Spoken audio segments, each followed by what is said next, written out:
Thank you. Thank you all for being here. Welcome to church this morning. So good to see everybody. Maybe we're transitioning a little bit out of vacation mode and we're back getting ready for school. Thank you.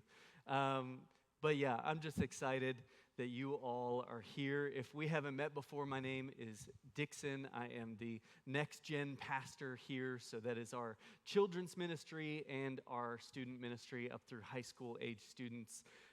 And it is just my honor to work with the next generation in this church and in the city of Henderson.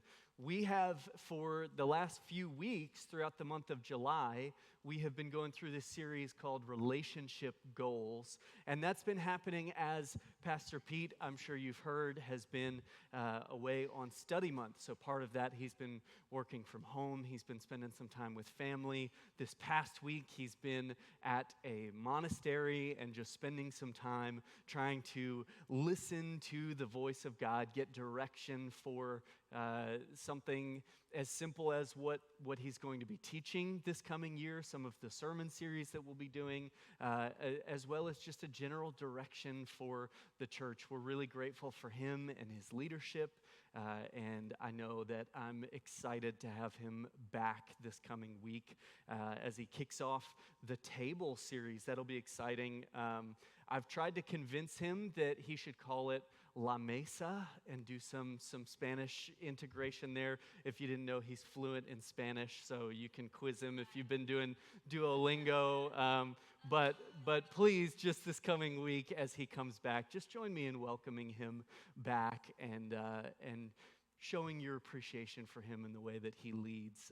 I know I'm grateful for the opportunity to spend some time with you guys as we finish out the series, Relationship Goals, because what we've talked about throughout this, even though we've looked at different relationships that we have with different people, the overall theme, the overall idea is that we serve a God who is, by his very nature, relational. That relationships matter to God. It's the entire point of the gospel. It's why he sent his son, because what does our sin do is it makes it impossible for us to have a relationship with God, and God was not okay with that.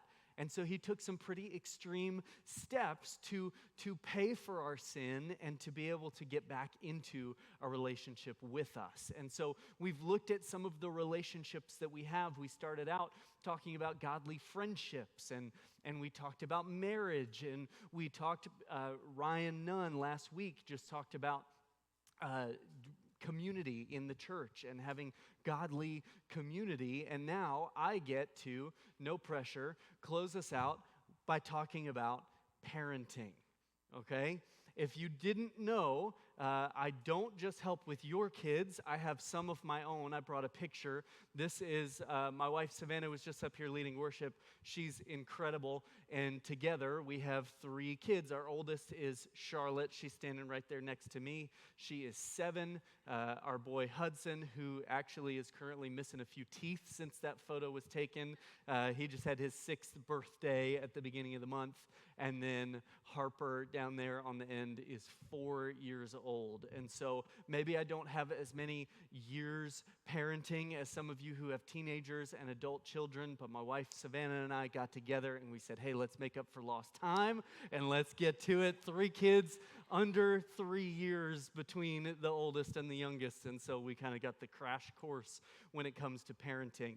But here's the thing, is that there doesn't have to be all that pressure that comes from it. I don't have to stand up here and say that I am a perfect parent and that I do it perfectly, because we have the example of the only perfect parent in existence, and that's God. We are all children of God. He's created us and he wants to lead us as a father, and he's really, really good at it. It doesn't matter where you look in the Bible. In fact, today, all of the scriptures that I'm going to share with you are from the Old Testament. And some of you are like, yeah, let's get Old Testament with them kids. Like, let's go.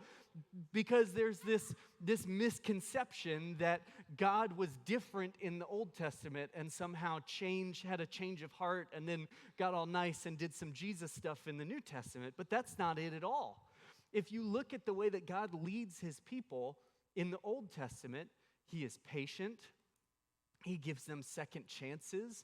He always gives them another chance to get in relationship with him. He wants to bring them to maturity. He wants to see his people have good things and enjoy life. And so as you look in the Old Testament, you see God's parenting style. And when Jesus comes along, it just completes that picture for us. And so don't think that we have two different gods. We have one God who has always been a good father. And so I'm going to share with you a passage from the book of Proverbs, which you probably have heard before. This is, one that a lot of old school parents have memorized, or if you grew up in church, you probably have it. It's Proverbs 22, verse 6, and it says this: "Start children off on the way they should go, and even when they're old, they will not turn from it." Okay, maybe that's familiar to a lot of you. Some translations say, raise a child up in the way that they should go. Maybe you've heard it said that way. But I've heard lots of sermons, I've heard lots of people talk about this, and a lot of times I think the trap that we fall into is that we read it as a formula. We read it as, if you make your kids follow all the rules, then when they grow up, they will be good kids. And that is not what this is saying at all, okay? It's wisdom. It's a proverb. It is a biblical truth. And the way that they should go, I think, often is where we get mixed up. Because the easiest way to apply our knowledge of the Bible to that is through rules. Hey, there's laws and there's rules and there's things that we should follow, and so that obviously must be what they mean when they say raise a child up in the way that it should go. But it's not about rigid behavior. We've seen the results of that. You probably know people who were raised in the church by strict Christian parents who made them follow all the rules, and then what happened? When they were old, they departed from it. Because it was all about rules and it wasn't about relationship. I'm not saying there's no rules. We're going to talk about that balance. But when you miss the relationship part of it, you miss the heart of God. You miss his purpose for how we should raise our children. It's not about rigid behavior. It's about relational direction. What does this mean? It means that we're pointing our children and ourselves toward God, toward people, toward biblical wisdom, and toward community. It's all about relationships. It's all about relationships because God is a relational God. It's toward people, not just behavior. As parents, we are not just raising rule followers. That is not the heart behind our job. That's not what we're supposed to do. We are supposed to be raising people who are walking in relationship with God, relationship with friends, relationship with their Christian community, relationship with you as their parents. And I know I'm talking a lot to the parents. I'm going to talk to the kids too, because guess what? If we raised our hands, probably half of us or a little bit more in the room would say, yes, we are parents, we have our children. If I asked how many of us have parents, every hand would go up. And so this applies to all of us. And so I think we need to reframe the goal of what a godly parent-child relationship is supposed to look like, okay? It's not behavior modification. Now, that may be a result of your leading them toward relationship and relationship with God. You will see behaviors change, but the heart has to change before the behavior can change. The goal is not behavior modification, it's relational maturity.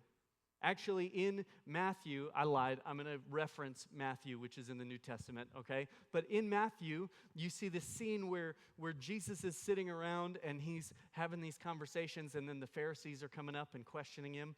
I don't know, do we have any Hamilton fans in the room? Lin-Manuel Miranda. I was just talking with somebody the other day, and I would love for him to write this, like Jesus's interaction with the Pharisees as like a battle rap. I just think that that would be really cool, and Jesus gets all sassy with it. I can hear it in my head. Anyway, that's completely off topic, but here's the thing, is they're asking Jesus, hey, of all the laws, which one is the most important? They're trying to get him to say that one is more important than the other, and instead of that, he summarizes all of the law, all of the Word of God down to these two things. He says, love the Lord your God and love your neighbor. It's all relational. That is the direction of raising a child in the way that they should go. That's the way that they should go, is toward loving God with all their heart and loving their neighbor as themselves. We don't parent for performance. We parent to raise children who are present in God's community. It's not about performance, it's about presence. That's what we're trying to draw out of our kids, and we can only do that by modeling it for them. And so I want to take a moment to talk about one of the biggest roadblocks when it comes to our parenting. And the biggest roadblock there we see in the way that first verse from Proverbs 22 is interpreted. We interpret that a lot of times as they have to follow all the rules and be perfect, and we put that same pressure on ourselves as parents. And I hinted at it before, there's only one perfect parent, and that's God. And I know some of you are thinking, but Pastor Dixon, you obviously are a perfect parent. I am not. Surprise, surprise. I actually have, I had to do some legal research before I shared this story with y'all. I had to make sure I wasn't confessing to a crime, and it turns out that I'm not. And so I want to tell you guys, literally a week ago today, last Sunday, I had probably one of my biggest parenting fails ever. And so I want to share it with y'all so that, we can kind of take a little bit of the pressure off and feel a little loose, and you can feel comfortable, and we can get some biblical truth in there. And so what happened last Sunday is that I mentioned my wife is on staff, Savannah. She was leading worship. I am usually in the back leading our children's ministry. And so Sunday mornings are a big draw, both from energy and emotions and all of that. And so usually at my house on Sunday afternoon, it is nap time, okay? We've got a couple hours from the time that we get home to the time that our life group shows up, and so we try to squeeze in just a quick nap. And so typically what will happen is I'll emerge from the Life Kids hallway back there, and Savannah will come out of the green room, and eventually we connect out in the lobby. And so like all of our kids will kind of be running around, and they'll be asking for food because we starve them regularly. And so that's just, kind of our meeting point is out here in the lobby. And so last Sunday, I went out there and I see the kids and I don't see my wife. And so I look at my phone and I see a text from her, and it just says like, hey, I wasn't feeling great. I want to head home. Can you get the kids? Of course. No problem at all. And so I just give her a quick call, and I say, hey, you're headed home. I've got the kids. Do you need me to figure out lunch? And she said, yes, please. That would be awesome. And I said, of course. I've got it. And so I start, wrangling the kids up, and I get them in the car, and I'm driving home, and I decided, okay, I'm going to make some food for lunch. I'm going to cook for lunch, but we don't have a lot of groceries at home, and so I need to stop at the grocery store. Now, how many of you have ever brought 3 children to the grocery store by yourself with no backup? It's not fun, okay? And so I thought I could be more efficient if I dropped some of the kids off at home and maybe brought one of them to the grocery store with me. And so that's what I did. So I'm imagining that Savannah is already asleep at this point because she's been home for a little bit. And so I pull up and I tell my older 2, Charlotte and Hudson, I say, hey, you're going inside. Mommy's downstairs in bed with the door closed. Don't even think about going down there, okay? I'm going to put you in the living room. You can get a snack. I'll put a show on the TV for you. You just do not take one step down those stairs, or you will have a conversation when I get back. And so I bring him in, I sit him down on the couch, I put a show on the TV, and me and Harper take off for Walmart. And we get inside Walmart, and we're in the produce section, and Harper's helping me pick out some vegetables for lunch, and I get a call from Savannah. And she goes, "Hey, did you tell the kids that I was at home?" And I'm imagining like, well, yeah, of course I did. But she's probably saying this because they did go downstairs and wake her up. And she's like, "Why did you tell them I was here?" And so I'm thinking like the nap must still be kind of fogging her brain a little bit. And so I'm trying to explain to her like, of course I told them that you were there. I couldn't leave them at home alone with like, if you weren't there, they knew that you were there. Like, I'm sorry if they bothered you. And we went back and forth. And then it was like, it hit me that her car wasn't in the driveway when I got to the house. And so she tells me that she shows up and there are the kids with no parent. And she said that Charlotte came down and saw her and just, "Did you just get here?" And so for about 20 minutes, I left my kids at home with no parental supervision whatsoever. So listen, we're never going to get it perfect. I certainly don't. I'm sure you guys have some crazy stories like that as well. At least that's what I'm telling Savannah, is that they all have crazy stories like that as well. But listen, together in a community, we can grow to be better parents and to understand this relationship between parents and children better. And that's what I want to do today. So, let's talk about the biggest barrier to effective parenting relationships, and that is perfectionism. I just hinted at it. Parents often demand perfection of their kids. We want them to follow all the rules perfectly. And then also, we put that same pressure on ourselves to parent perfectly. We expect it of ourselves. But guilt gets in the way. A lot of times, as parents, we'll say, "Man, I messed up. I left my kids at home alone with no supervision. I must be a terrible dad." And then I let that start to cause me to pull away from relationship because I got it wrong and I don't want to keep getting it wrong, or I got it wrong and so I must be bad at that, or maybe I'm not cut out for this, or whatever. From a kid's perspective, maybe you feel like, "Oh, I let my parents down. I was supposed to follow all these rules and I broke the rule and I just feel so guilty about it." And so again, I start to pull away. I start to isolate myself. I start to try to hide all the ways where I've not gotten it right? That pressure of perfectionism, the guilt of not getting it right, what it does, guilt and shame, they build walls between us. They don't help us bridge the gap. They just build up walls and create isolation. And guess what? You can't be in a relationship with anybody when you've isolated yourself. We can't do it. God doesn't relate to us through guilt.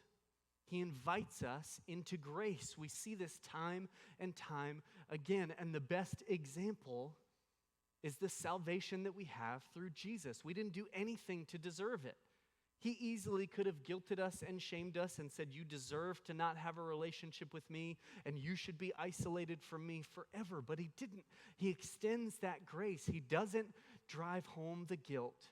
He invites us into grace. And here's what I need you to know, is I have examples in my own life, and I'm sure you do too, that are a little bit more serious than the silly story that I just shared.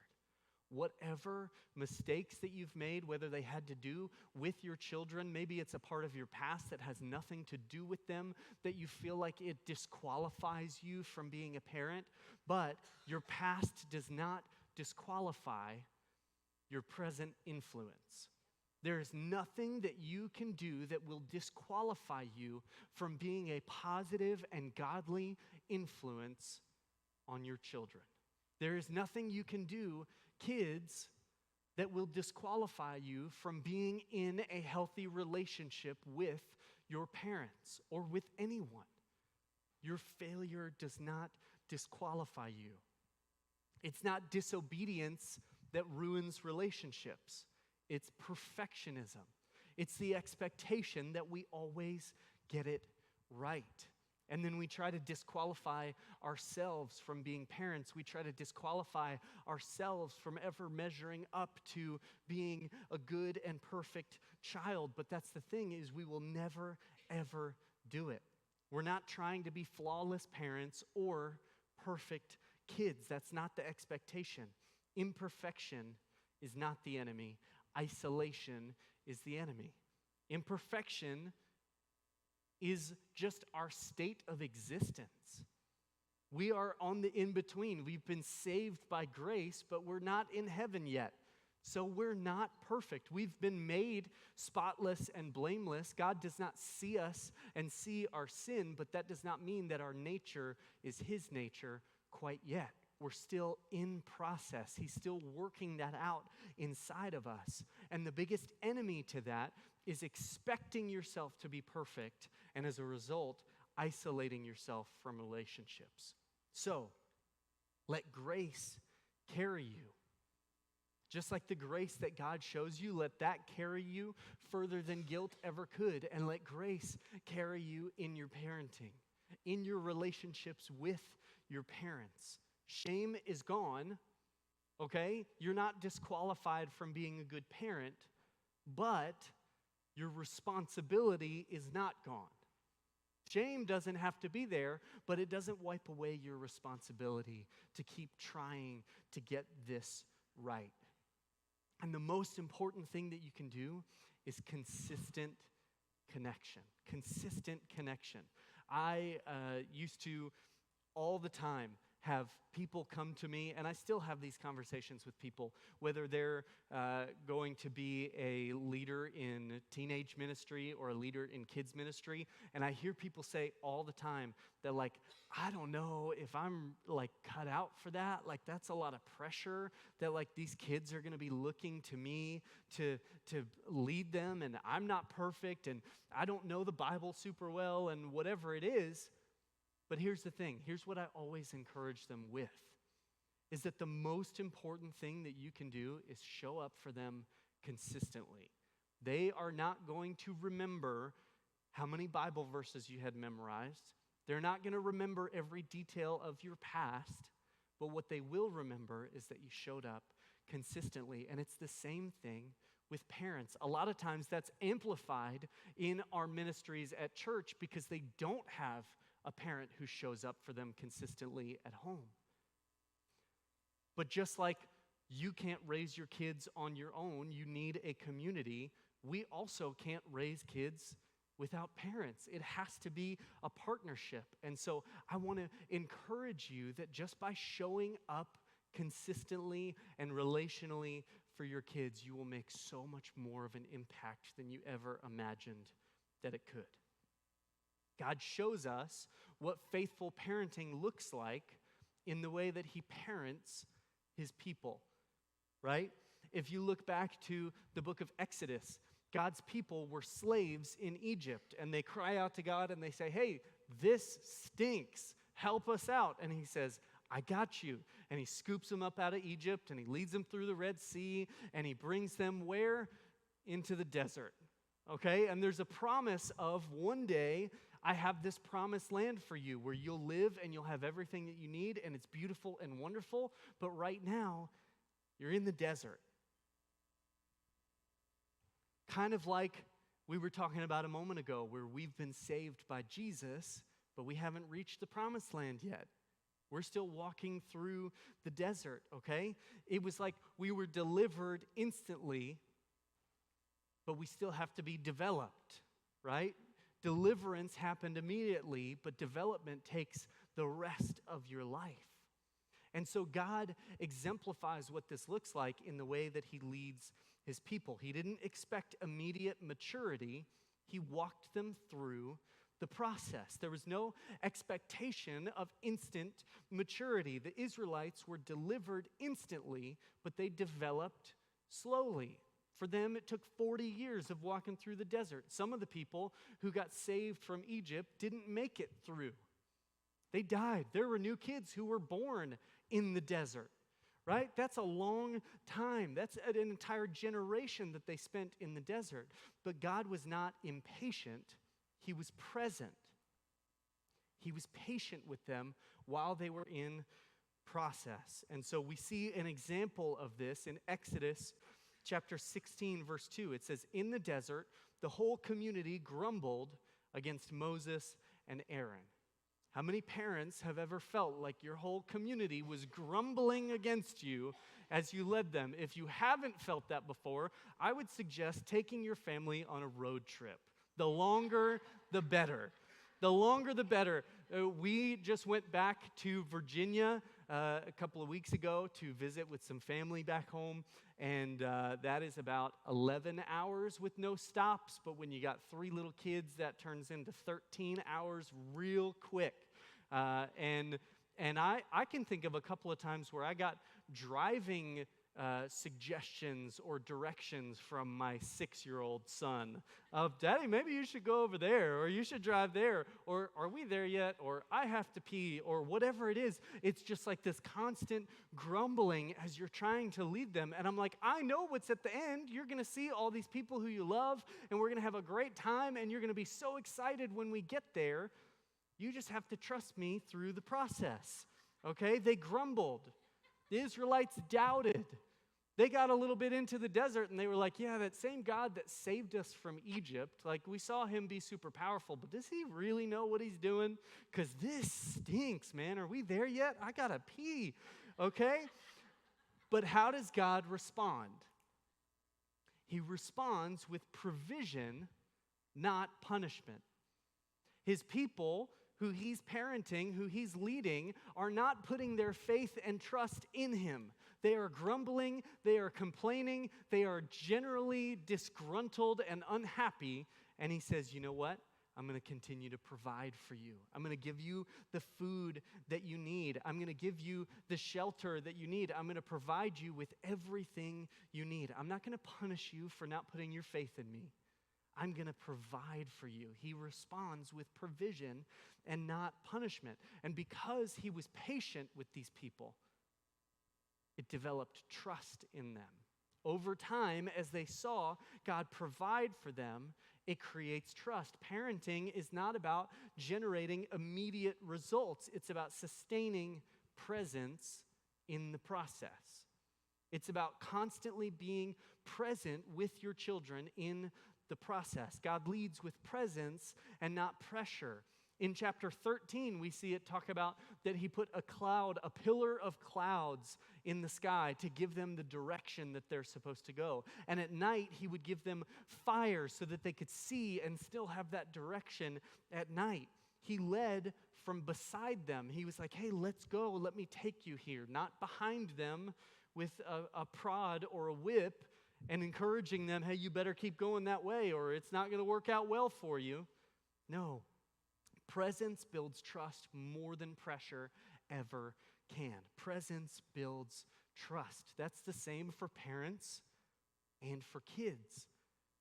Sometimes kids, especially teenagers, you're like, man, don't you trust me? Like, you're not going to let me go out and do this and do that? Like, don't you trust me?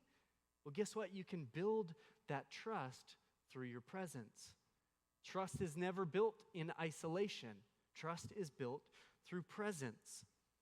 So he led with presence and not pressure.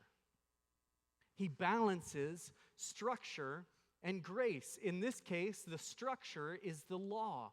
Maybe you've heard of the 10 Commandments. Moses, who was leading them, who was the person who was leading them, he gave the 10 Commandments. He was like, hey, here's the law. Here's the rules that I expect you to follow. There's structure. And then also time and time and time again, he extends grace to them. And the best part about grace is that you can't deserve grace. If you could deserve it, it wouldn't be grace by definition. He balances his mercy and grace with the law and the structure because both are necessary. I'm sorry that this is not an easy black and white answer to here's the steps you have to take to be a perfect parent. But here's what it looks like for us in our parenting, is that structure without grace crushes our children. And something that's become more and more common recently is that grace without structure confuses our children. And God balances both. You cannot lead with only grace. You are going to raise some confused children. You cannot lead with only structure because those kids are going to be crushed and they are going to abandon the very thing that you were trying to raise them to walk in. So we have to balance it. Discipline without connection, without relationship, leads to rebellion. Again, parents of teenagers, I'm talking to y'all, right? Discipline without relationship, you've seen it. Their natural response is to rebel. Grace without guidance leads to confusion, leads to I can find truth wherever I want to, in whatever I want to, because it doesn't matter. I'm always going to be met with grace. But both of them together equals formation. When you can balance discipline and grace, it will form your children into the way that they should go so that they won't depart from it. Not only that, but God stayed faithful to his people, even in the detours. On our road trip, we took some detours, okay? You know, you take an exit to try to find a Chick-fil-A, and it happens to be the only Chick-fil-A in a 100-mile radius, and so everybody and their brother is at that same Chick-fil-A trying to get the Lord's chicken, and you got to take a detour and get, listen, there's all kinds of detours that we're going to take along the way, and God remained patient with his people. Later in the book of Deuteronomy, it says this, and in the wilderness, there you saw how the Lord your God carried you as a father carries his son, all the way you went until you reached this place. God did not just correct them, he carried them. That's what provision and presence does. That's what a balance of structure and law and relationship and grace does, is it will carry them. There's times where you might be walking through the mall, or if you've ever taken your kids to Disneyland, okay? They got little legs, okay? They're taking twice as many steps as you are. There's times where they get tired, and you got to carry them. And we see it all the time. You throw them up on your shoulders. If you're a mom and you got a little more hip going on than I do, you throw them on your hip. It's the same way. There's times where they have to be carried, and there's times where they can walk. But we can't just correct them when they get things wrong. We have to carry them. His vision was longer term than the current moment. And that's the way that our vision should be with our children. Parents, children, think about the relationship that you want to have with your kids. Kids, think about the relationship that you want to have with your parents 10 years from now. And that's what should be guiding the decisions that you make right now.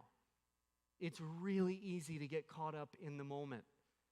My wife Savannah, all the time, she'll sense me getting frustrated with one of the kids or getting caught in a loop, and they're just, my daughter Charlotte, who's the oldest, she is a lot like me. And so when we get talking to each other, sometimes it's just like she's giving it to me and I'm giving it to her, and it just my wife Savannah has to be, hey, think about the future. Think about whatever else is important in that moment, and it just can reframe it. That's what we need to be thinking about. We need to have long-term vision for our relationships with our children.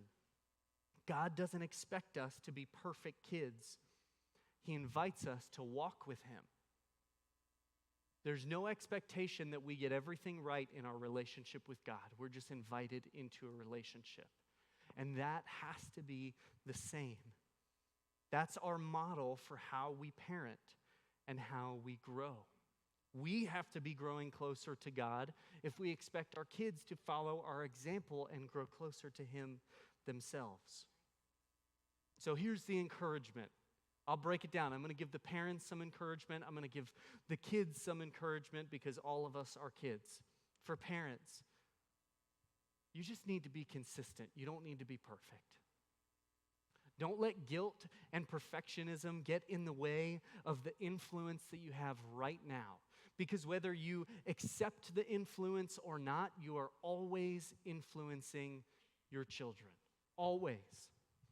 You might be in a spot where you're isolating yourself and you're pulling back because I've messed it up too bad and I left them with no supervision at home for 20 minutes. You might be pulled back, but even in that, you are always influencing your kids. And if you are isolating yourself from them, they're being influenced to isolate from you, to isolate from God, to isolate from their other relationships. You don't have to be perfect. You just have to be consistent. You have to be present, but not always right. Always be present. You don't always have to be right. And again, build the relationship with your kids that you want 10 years from now, 20 years from now. You don't want to get stuck in a nursing home. You want your kids to be your best friends, right? We got to think for the future. We got to have long-term vision. And you can do it in the way that you relate, in the way that you care, in the way that you connect with your kids, in the way that you balance structure and grace, in the way that you balance rules and relationship. Long-term vision for our students, for our kids. You've probably heard the verse where it says, honor your mother and father. Here's the thing. Honor doesn't mean that your parents always get it right. They won't always get it right. It means that you place value in the relationship that you have with them. It does not mean that they have to be perfect. That's not what honor is about. It means, hey, mom, dad, I value my relationship with you, and so I'm going to show you honor. And sometimes you're going to take a turn on the road trip that turns out to be a bad idea, and that's okay because we'll all laugh about it someday, and we're still going to get where we're going. But I value my relationship with you more than my expectation that you're always right. Some people in the room have been hurt by their parents. Maybe you had an expectation of how your parent was going to lead you, how they were going to relate with you, how they were going to care for you, and you've been hurt by them. Forgiveness might be hard, but it can set you free. And you're not just a child of your parents here on earth. You are a dearly loved child of God. And He will lead you, and He will parent you, and He will love you the way that you need to be loved. And for everyone in the room, this is for all of us. Maybe you don't have children of your own, maybe you do. Maybe you have a great relationship with your parents, maybe you don't. It doesn't matter. You are always influencing someone who is younger than you. Always. So all of this can apply to you. That doesn't mean they have to call you mom or dad, but you have interactions with people all of the time, and you're always influencing someone who is younger than you.